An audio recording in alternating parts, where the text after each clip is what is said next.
তো আপনারা কেমন আছেন? আশা করি সবাই ভালো আছেন এবং সুস্থ আছেন। তো আজকে রমজান মাসের একদম লাস্ট পর্যায়ে এসে গেছে। তো আরও 3-4 দিন বাকি আছে, শনিবারে ঈদ।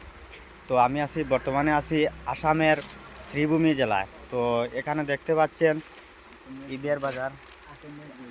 তো ঈদের বাজারে দেখেন কীরকম কাপড়। এই জন্য আমার দাদা তিনি কাপড় সেল করতেছেন কত কষ্ট করিয়া। আর একদম গরম লাগছে, এই যেমন সিকা গেঞ্জি লাগাইয়া। আর আমিও তার সাথে আছি। এই দেখেন অবস্থা কাপড়ের। আরো আমরা অনেক স্টাফ আছে। এই দেখেন এই আছে আর আমার দাদা আরো দুইজন। এই দেখেন কাপড় কি অবস্থায় ছানা আছে, আপনারা দেখতে পাচ্ছেন কাপড়গুলো কিরকম এই ছানা। যে অবস্থা, হ্যাঁ, এই যে অবস্থা, এই যে অবস্থা আমাদের কাপড়।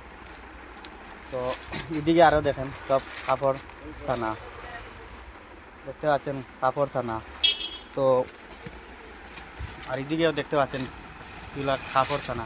তো আজকে আমরা এই খাবারটা প্যাক করতে হতে রাত্রে 2টা বাজবো। তো 2টা বাজলে আমরা এটা প্যাক করে এখানে কালকে আবার আমরা মার্কেট করতে লাগবো।